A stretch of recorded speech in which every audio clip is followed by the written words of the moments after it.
Bonjour à toutes et à tous, c'est Vieux Chat. Aujourd'hui, je vais vous présenter Histoire du monde antique par Hérodote.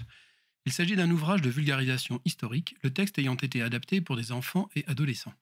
Hérodote est considéré par beaucoup comme le premier historien. En effet, avant lui, les faits rapportés étaient mêlés aux légendes et la véracité était moins importante que la symbolique décidée par les vainqueurs. Car les actes marquants du 5e siècle avant notre ère étaient surtout des batailles, guerres et relevaient principalement de la géopolitique. Hérodote raconte dans ses histoires les événements dont il va être le témoin, ainsi que de ceux qui lui seront racontés. Lorsqu'il s'agit de paroles rapportées, il la reproduit à l'identique, mais n'hésite pas ensuite à donner son avis. Bien que ses livres suivent le développement des différentes guerres qui agitent la Grèce, l'Égypte et le Moyen-Orient, il se fera aussi le témoin des coutumes différentes qu'il rencontrera, notamment celles égyptiennes. Le style d'Hérodote est simple et va droit à l'essentiel. Ses phrases sont courtes. Ses remarques se veulent essentiellement descriptives, mais sans aucun effet stylistique.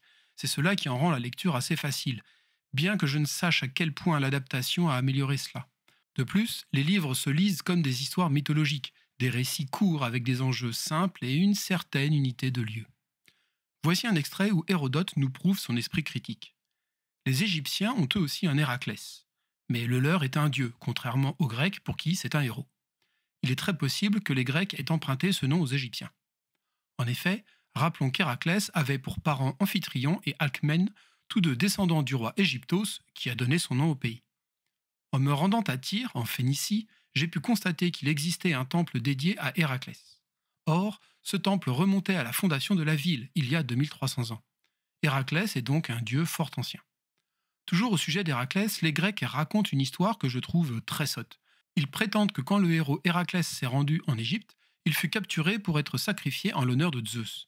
Il resta tranquille jusqu'au moment où il s'aperçut que les Égyptiens voulaient l'offrir en sacrifice.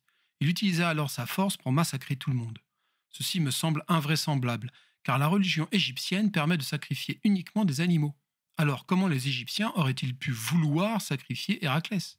Et comment Héraclès aurait-il pu, à lui tout seul, massacrer des milliers d'hommes? Je n'en dirai pas plus sur cette histoire.